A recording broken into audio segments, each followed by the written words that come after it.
Each year over time, I like to revisit some of the readings or meditations that I discovered through my journey here in life. One of those meditations that I come back to that I discovered somewhere in the middle of high school while exploring the local library are the writings of Miyamoto Musashi, The Book of Five Rings, part a manual on his style of martial arts, and also his struggle or journey connecting that to a meaning in life.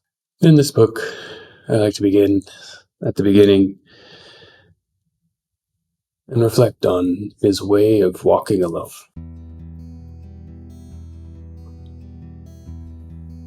The way of walking alone, or as he terms, the way of self-reliance. Do not turn your back on the various ways of this world.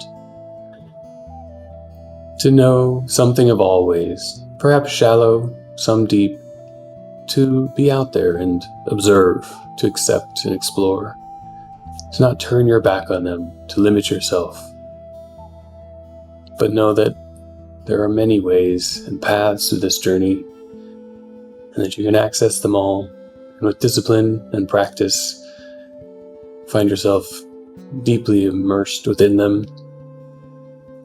I like to think of this in terms of my many hobbies, things that help me reflect and have a bit of perspective on others' ways. And while I may never be masterful in those and have a full, deeper nuance in those different interfaces to creativity and just engaging with life, I can experience some part of it and connect with all those who do.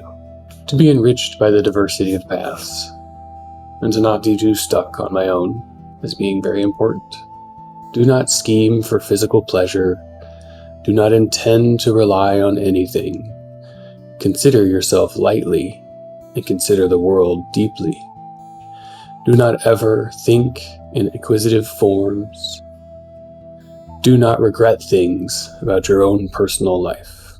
Perhaps this comes a bit from the Buddhism idea of right action. Well, it may be hard to know in the moment which action is the right action, which decision takes you on the right path. Once that decision is made and action has been taken, it cannot be undone. And so regret only holds you in the state of inaction.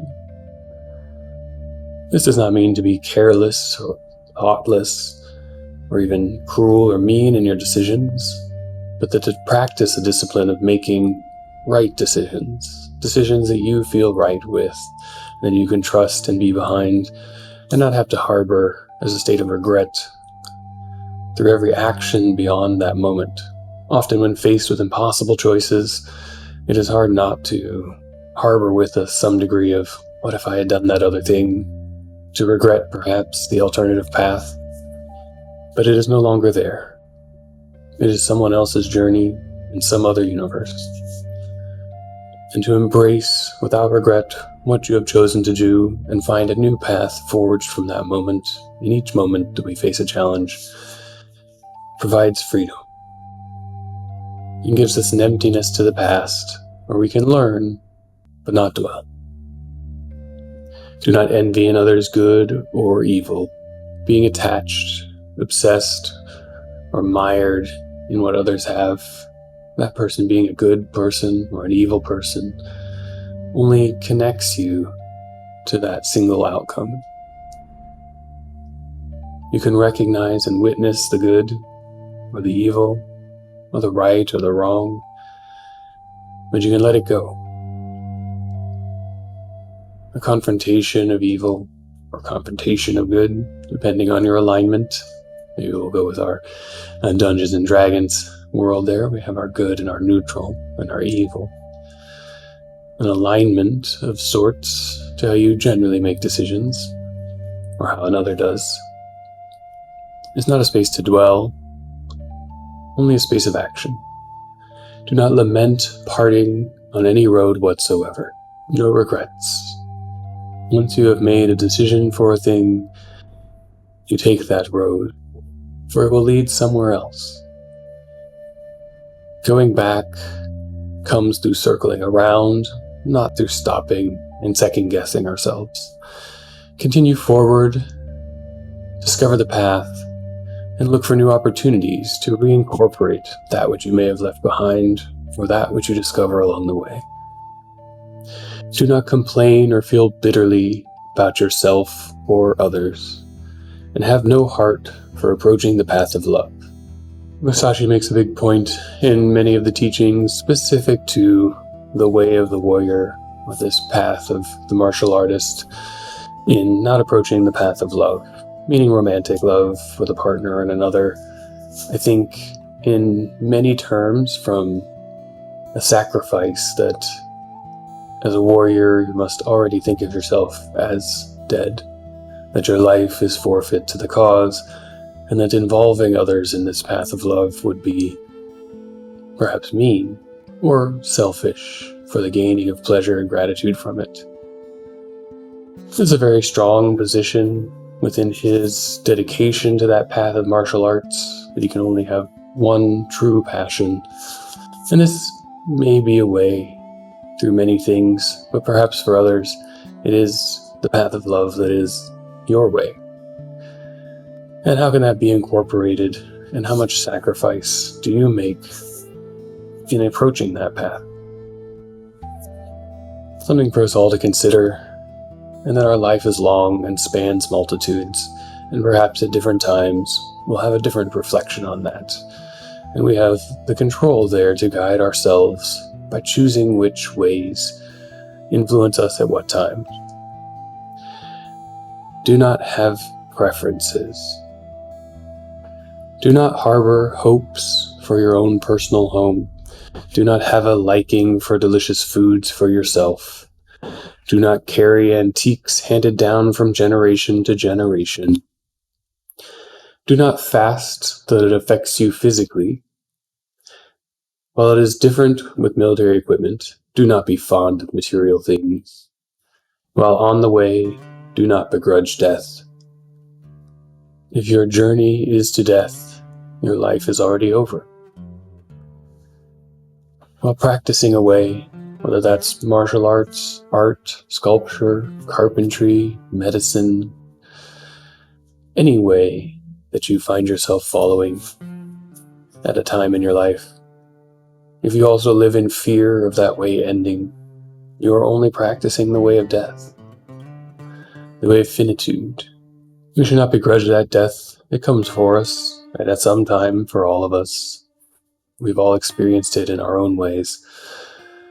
And instead, embrace life. An interesting position from a person whose life involves the much taking of others' life in the name of something, perhaps in the name just of practice and skill. A deeper place for meditation, where your way takes you, and how concerned you are with that journey's end. Do not be intent on possessing valuables or a fief in old age. Respect the gods and Buddhas. Do not depend on them. Though you give up your life, do not give up your honor, and never depart from the way of martial arts. Written on the 2nd day of the 5th month, in the 2nd year of Shoho, 1645. The final line, do not depart from the way. There are many practices that you can cultivate to address something like this. What is your true life's way? Is that a passion, or a profession, or a career, or maybe a hobby? But if you reflect daily on what that way is, what path you are taking, it will help you stay on it, however broadly or with focus. So in not departing from the way, we must know what that way is. And I think a practice like a daily journal or meditation can help to keep that in mind and to align things that may seem separate or distracting from the way with their value to what we choose to practice. So look for that each day. I'll have some videos covering journaling, meditation strategies that help to keep us aligned with what our way is. And if you don't know what it is, they can help to find it, which is something I struggle with every day. An oscillation between clarity and knowing a certain way of being in life, a certain way of creating in my profession, and a listless rudderless journey. And things like the journal and meditation bring me back onto the path and help me to align with my focus, with my interests, and with my way of living. This is a copy translated by William Scott Wilson. There are several versions out there if you are curious more of this Book of Five Rings in Musashi's way of martial arts. But this beginning chapter is tenants for perhaps bounding or guiding the discipline of his life, an important factor in all of this. I find some very interesting, some antiquated, some strange or periodical. One that always strikes me the most is, do not have preferences. And beginning from that negative position, the do not have, there's a certain way of phrasing, perhaps a certain translation in the language, but considering the idea of perhaps have no preferences is a way of emptying the attachment to things. His connection to Buddhism, perhaps, in combination with clearing the mind for what was surely a very challenging practice in swordsmanship and combat. But what does it mean to have no preferences? This thing that I hold in my hand is a preference. The book, the way of thinking, is a preference. Foods I like, the colors I might like, perhaps the places I travel, or the spot where I work, or my equipment. And though he addresses some of this in other aspects, his from the perspective of a warrior or martial artist could apply in any terms, and that the tools of the trade, the ones that help you operate in your life, are less about preference and more about function. It's a very practical position of philosophy, maybe something akin to the Western Stoics. When I think in spaces that flexibility and preference, there are going to be things you like and dislike, but that as you approach them with flexibility and with the conscious perspective that at times you may have to shift or adapt, that a preference is only a guide, and what you actually get might be more interesting. So I always start with this thought of have no preferences when I find myself frustrated or challenged by not getting what I might want, and expand out from there and reread this chapter to myself, thinking on each one, giving it a bit of meditation, hoping to find a way to consider myself lightly and consider the world deeply. Through several of these chapters, there's another avenue into ways of cultivating consciousness and awareness and building up a practice that involves both discipline and emptiness. I hope you can join me on this adventure. Pick up a copy of the book to explore the meditations in more detail. And the second half is also quite fascinating, especially in the style that it's written to be broad and also require the input of a teacher or guide. As always, be well, and we'll see you in another episode of Mindful Drawing.